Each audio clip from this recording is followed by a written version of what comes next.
जय महाराष्ट्र।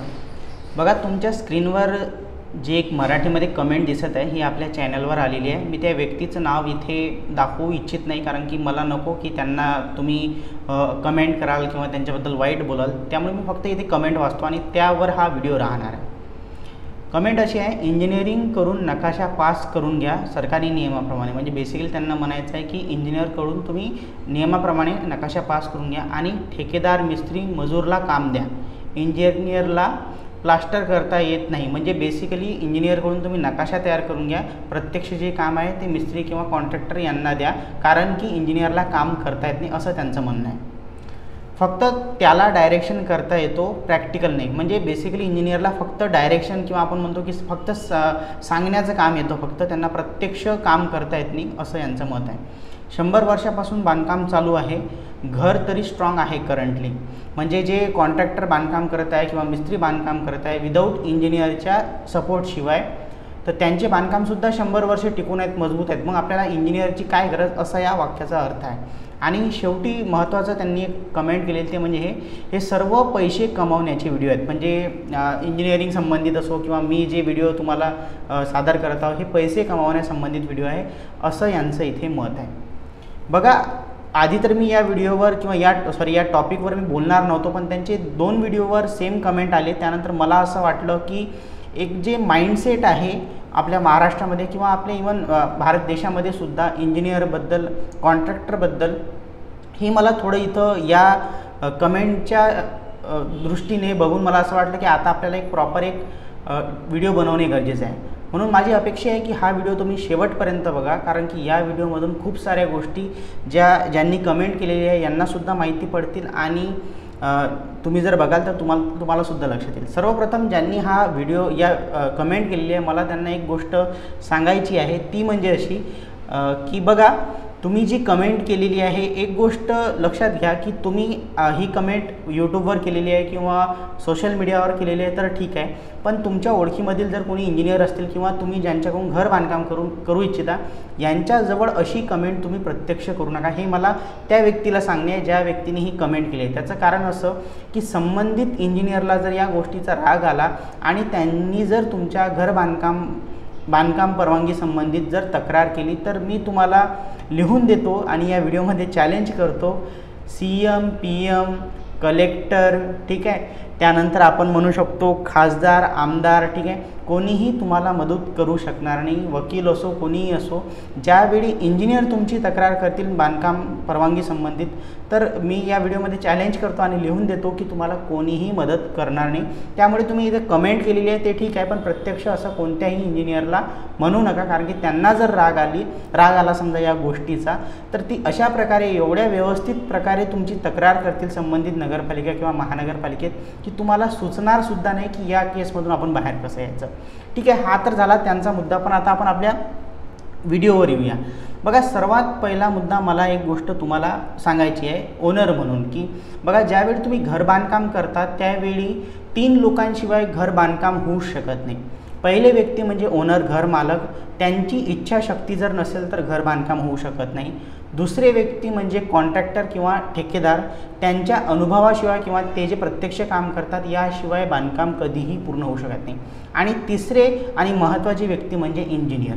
या कमेंटमध्ये असं वाटत आहे की इंजिनियर जर नसेल तरीसुद्धा बांधकाम करता येतं, पण मला एक गोष्ट तुम्हाला सांगायची आहे की इंजिनियरचं काम जागेवरून वीट उचलून ती वीट ठेवणे आणि त्यावर बांधकाम करून देणे नसून इंजिनियरचं काम असतं की जे बांधकाम होत आहे हे योग्य पद्धतीने होत आहे किंवा नाही याची टेक्निकली तुम्हाला माहिती देणे, म्हणजे घर मालकांना माहिती देणे।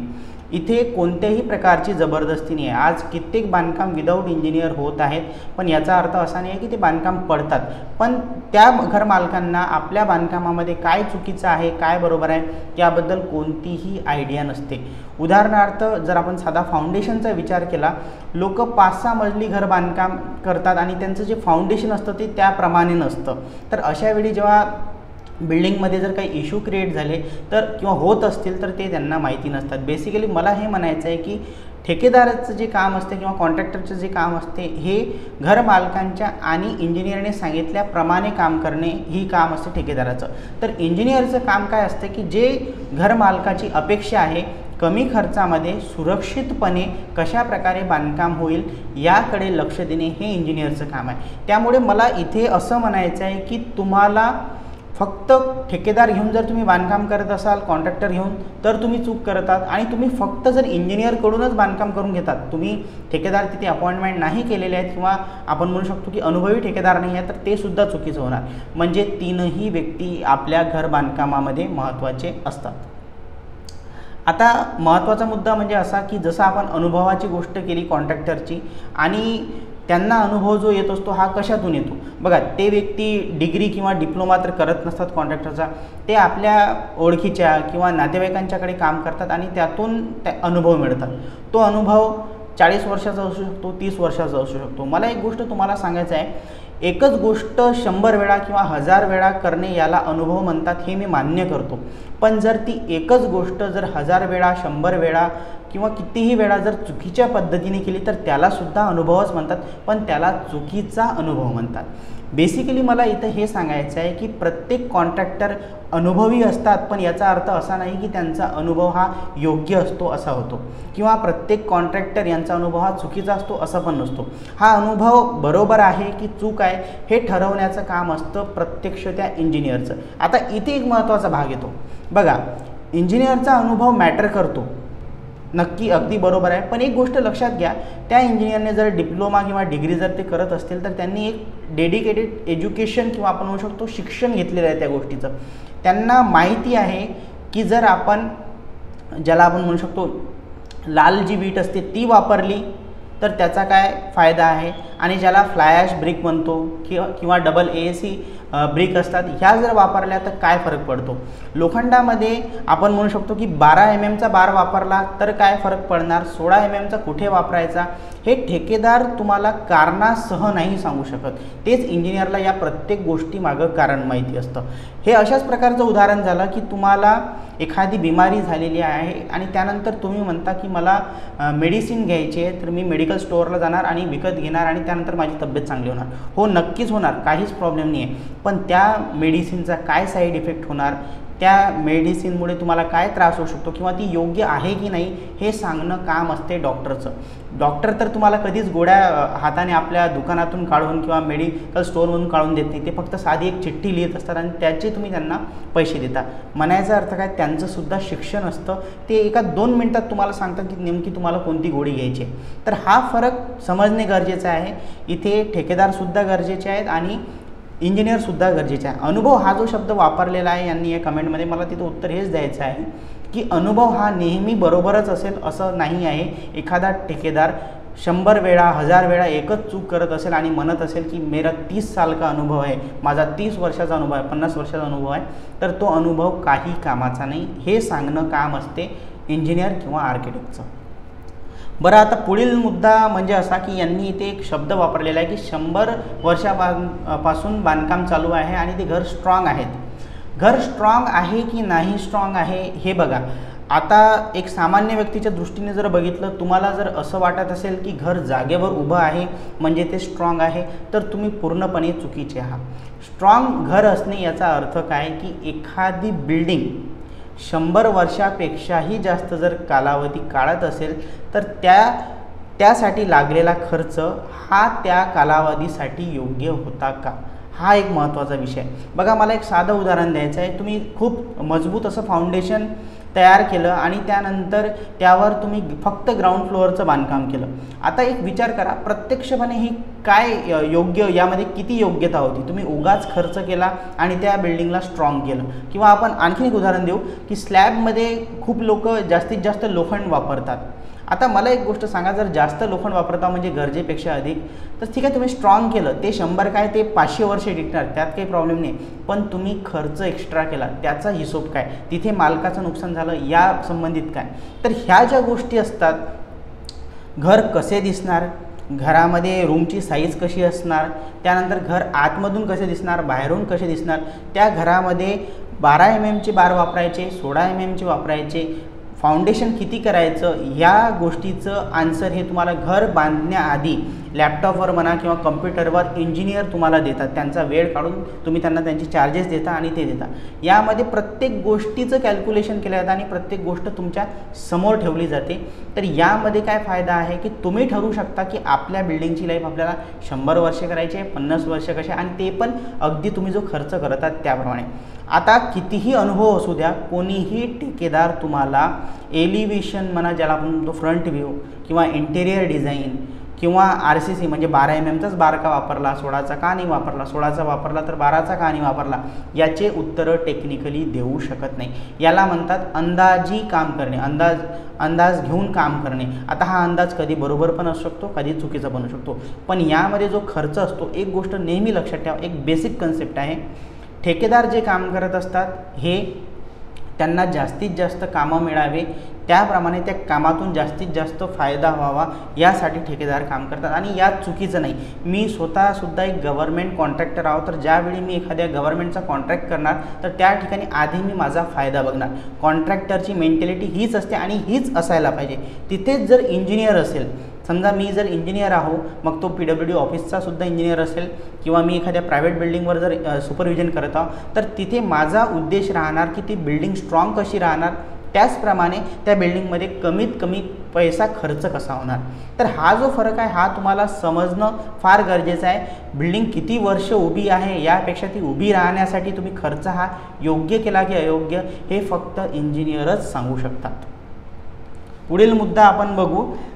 जसं यांनी हा फार महत्त्वाचा एक विषय यांनी इथे घेतला, शेवटचं वाक्य, की हे सर्व जे कामं आहेत, हे जे व्हिडिओ आहेत किंवा वाटेवर जे इंजिनिअरिंग करिअरच आहे पूर्ण, हे फक्त पैसे कमावण्यासाठी किंवा तुमच्याकडून पैसे लुबाडण्याचं आहे. पहिली गोष्ट मी एक सांगतो की जसं मी तुम्हाला सांगितलं की ज्याप्रमाणे कॉन्ट्रॅक्टर ठेकेदार महत्त्वाचे आहेत, तसेच इंजिनियरसुद्धा महत्त्वाचे आहेत. दोन्ही गोष्टी एक गोष्ट लक्षात ठेवा, मी कोणालाही कमी लेखत नाही आहो, दोन्ही गोष्टी महत्त्वाच्या आहेत. खाली वर जर असतील तर तुमचं काम चुकीचं होणार, पण जर दोन्ही गोष्टी एकाच लेवलला आहेत तर त्या केसमध्ये तुम्हाला प्रत्यक्षपणे कोणताही इंजिनियर किंवा आर्किटेक्ट जबरदस्ती करत नाही की आम्हाला बांधकाम द्या. इवन मी माझं उदाहरण सांगतो की मी प्रत्यक्षपणे 3 सिच्युएशन समोरच्या 3 कंडिशन समोर ठेवत असतो. पहिली कंडिशन की तुम्हाला मी नकाशा तयार करून देणार, तुम्ही तुमच्या मनाप्रमाणे तिकडे बांधकाम करा. मग ते बांधकाम तुम्ही 12चे 12 वापरा, 16चे 12 वापरा, किंवा 12च वापरू नका, तुम्ही तिथं लाकडी काठ्या वापरा, बांबू वापरा, त्यामध्ये मला काही फरक पडत नाही. अशा पद्धतीचा एक भाग असतो. दुसरा भाग असतो की मी साईट व्हिजिट करणार, म्हणजे नकाशा सर्व तयार करून देणार आणि साईट व्हिजिट. यामध्ये काय की मी तुमच्या कामाकडे लक्ष देणार आणि त्यामध्ये काय चुकीचं आहे हे तुमच्या नजरेत आणून देणार, जे तुम्ही ठेकेदारांच्या सोबत बोलून करू शकता. आणि तिसरी पद्धत असते की जिथे माझेच ठेकेदार राहतील आणि मी स्वतः इंजिनियर राहणार, तर पूर्ण जबाबदारी माझी राहणार ते काम पूर्ण करून घेणे. तिन्ही केसमध्ये वेगवेगळ्या प्रकारची फीज असते. सर्वात कमी फीज, त्यानंतर मध्यम, त्यानंतर आपण म्हणू शकतो जास्तीत जास्त फी. पण तीनही केसमध्ये कुठलीही जबरदस्ती इंजिनियर किंवा कोणताही इंजिनियर तुम्हाला करणार नाही. उद्या चालून मी इवन हे पण म्हणतो, तुम्हाला बांधकाम परवानगीसुद्धा काढायची असेल किंवा नसेल, हा पूर्णपणे तुमचा निर्णय आहे. त्यामुळे पैसे कमावणे हा व्हिडिओ किंवा आमच्या करिअरचा उद्देश आहे असं म्हणणं फार चुकीचं आहे. आम्ही किंवा डॉक्टर किंवा वकील हे लोक त्याच गोष्टीचे पैसे घेतात जेव्हा तुम्हाला त्या गोष्टीची खरोखर गरज असते. जर गरज नसेल तर आम्ही तुम्हाला त्याबद्दल पैसे मागणार नाही. हा झाला एक मुद्दा. आता मी तुम्हाला एक महत्त्वाचा मुद्दा सांगतो, जो मी या व्हिडिओच्या स्टार्टला सांगितला होता, जो या सरांनी किंवा मॅडमनी कमेंट केली, यांना ते धमकी वाटलं असेल, पण मी एक सांगतो. महाराष्ट्र शासनाचा जो नियम आहे, UDCPRचा जो नियम आहे, त्याप्रमाणे जर तुम्ही बांधकाम परवानगी काढली, आणि जे की काढणे गरजेचं आहे, मॅन्डेटरी आहे, ते जर काढली नाही तर तुमच्यावर कंप्लेंट वगैरे होऊ शकते. एक वेळा जर तुम्ही बांधकाम परवानगी काढली, मग ज्या आर्किटेक्ट किंवा इंजिनियरकडून तुम्ही बांधकाम परवानगी काढली, त्या डॉक्युमेंटमध्ये तुम्ही तुमची खरेदी लावता, वेगवेगळे डॉक्युमेंट लावता, आणि त्यात एक डॉक्युमेंट असतो जो इंजिनियर सहसा ते तुम्हाला दाखवत नाही किंवा दाखवण्याची गरज पण नसते, ऑटोमॅटिकलीच अपलोड होऊन जातो आजच्या डेटमध्ये ऑनलाईनमध्ये. त्या डॉक्युमेंटचं नाव आहे सुपरविजन सर्टिफिकेट. सुपरविजन सर्टिफिकेटचा अर्थ असा आहे की ज्यावेळी आम्ही तुमची बांधकाम परवानगी सबमिट करतो, समजा उदाहरणार्थ मी इंजिनियर आहो आणि माझ्याकडून तुम्ही बांधकाम परवानगी सबमिट केली, मी सध्या अकोला जिल्ह्यामध्ये काम करत आहो, तर त्या केसमध्ये मी माझं सुपरविजन सर्टिफिकेट ऑटोमॅटिकली सबमिट होत आहे. याचा अर्थ मालक म्हणून तुम्हाला बंधनकारक आहे की तुमचं बांधकाम मला सुपरविजनसाठी द्यावं लागेल.